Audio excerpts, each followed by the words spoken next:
നമസ്കാരം ഫ്രണ്ട്സ്, ഞാൻ ഹർലാൽ. എന്തൊക്കെയുണ്ട് വിശേഷം? എല്ലാവരും സുഖമായിട്ടിരിക്കുന്നു വിശ്വസിക്കുന്നു. എല്ലാവർക്കും തന്നെ ഇന്നത്തെ ഒരു നല്ലൊരു ദിവസം ഉണ്ടാവട്ടെ എന്ന് ആശംസിക്കുന്നു, പ്രാർത്ഥിക്കുന്നു. അതോടൊപ്പം നമ്മളിപ്പം ചെയ്തു വരാറുള്ള ജമ്പിങ് ആൻഡ് സ്ട്രെച്ചിങ് വ്യായാമമാണ്. അപ്പോൾ ഏതൊരു വ്യായാമം ചെയ്യുന്നതിന് മുമ്പ് നമ്മൾ വാക്കിങ്ങോ റണ്ണിങ്ങോ ചെയ്തതിന് ശേഷം വേണം ചെയ്യാൻ. അതാണൊക്കെ എന്നും പറയാറുള്ള തന്നെ അവരവരുടെ ശരീരത്തിന് വേണ്ടി ഒരു അരമണിക്കൂറെങ്കിലും ദിവസം ചിലവാക്കി നമുക്ക് ചെയ്യാൻ പറ്റിക്കഴിഞ്ഞാൽ, വ്യായാമം ചെയ്യാൻ പറ്റിക്കഴിഞ്ഞാൽ അത്രയും നല്ല കാര്യമാണ്. അപ്പോൾ നമ്മൾ ആരും അതിലൊരു ഉപേക്ഷ വിചാരിക്കാൻ പാടില്ല. ഇന്ന് ചെയ്യാൻ പോകുന്നത് സ്ട്രെച്ചിങ് ആണ്. നമ്മൾ വാക്കിങ്ങോ റണ്ണിങ്ങോ ചെയ്തു വന്നതിന് ശേഷം വേണം സ്ട്രെച്ചിങ് ചെയ്യാൻ. അപ്പോൾ ഇന്ന് കാണിക്കുന്ന സ്ട്രെച്ചിങ് നമ്മൾ ഏതൊരു വാക്കിങ് റണ്ണിങ് ചെയ്തതിന് വന്നാൽ ഫസ്റ്റ് റിലാക്സ് പൊസിഷൻ, കൈ കാലൊക്കെ നമ്മൾ കുറച്ച് ലൂസ് പൊസിഷൻ, കുറച്ച് ഒരു 5 സ്റ്റെപ്പ് ഫ്രണ്ടിൽ 5 സ്റ്റെപ്പ് ബാക്കിൽ, full loose, full body loose ചെയ്തതിന് ശേഷം നമ്മൾ സ്ട്രെച്ചിങ് തുടങ്ങാം.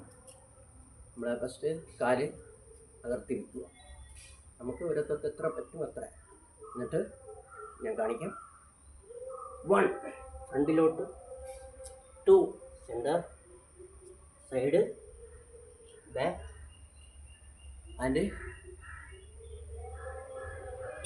ബാക്ക്. ഓക്കെ, എത്രയാണ് ഞാൻ സ്പീഡായി കാണിക്കാം.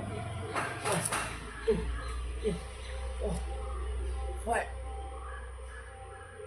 കൈ നമ്മൾ ലാസ്റ്റ് പൊസിഷൻ 5 പൊസിഷൻ ബാക്കിലോട്ട് കിടക്കുന്ന സമയത്ത് നമ്മൾ ഇടുപ്പിൽ കൈ വെച്ചിട്ട് ബാക്കിലോട്ട് വയ്ക്കാം. ഓക്കെ, ഇത് നിങ്ങൾക്ക് എത്ര ചെയ്യാൻ പറ്റും അത്രയും ടൈം ചെയ്യാം. എത്രയ്ക്ക് ഇഷ്ടം അവരവരുടെ ശരീരത്തിന് കാണുന്നമാതിരി എത്ര വേണമെങ്കിലും ചെയ്യും. ഓക്കെ, 1 2 3 4 5. ബാക്കിലോട്ട് പോകുന്ന സമയത്ത് നമ്മുടെ തല മാക്സിമം എത്ര ബാക്കിലോട്ട് നോക്കാൻ പറ്റും എത്ര നോക്കാം. ഓക്കെ, ഫസ്റ്റ് ഫ്രണ്ടിൽ, സെൻറ്ററിൽ, സൈഡിൽ, കാലിൻ്റെ അകത്ത് ഇതേമാതിരി ബാക്കിൽ, ദെൻ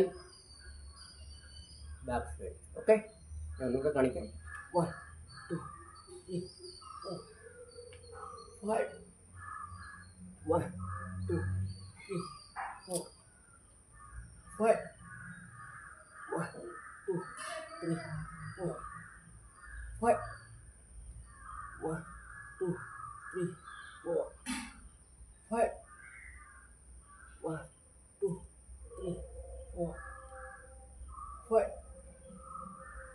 അപ്പോൾ ഇതാണ് വ്യായാമം. അപ്പോൾ എത്ര ചെയ്യാൻ പറ്റും അത്രയും ചെയ്യുക. ഓരോരുത്തർ നമ്മൾ കൗണ്ടിങ് പറയുന്നില്ല, അവരവരുടെ ശരീരത്തിന് എത്ര ചെയ്യാൻ പറ്റും അത്രയും ചെയ്യുക. സ്ട്രെച്ചിങ് ഇത് ഒന്ന് മാത്രമല്ലല്ലോ ചെയ്യുമ്പോൾ നമ്മളൊരു 8 അല്ലെങ്കിൽ 10 എണ്ണം ചെയ്യും. അപ്പോൾ കുറേശ്ശെ ചെയ്താൽ മതി. അപ്പോൾ വീണ്ടും ഒരു വ്യായാമമായിട്ട് വീണ്ടും വരാം. അതുവരെ എല്ലാവർക്കും നമസ്കാരം.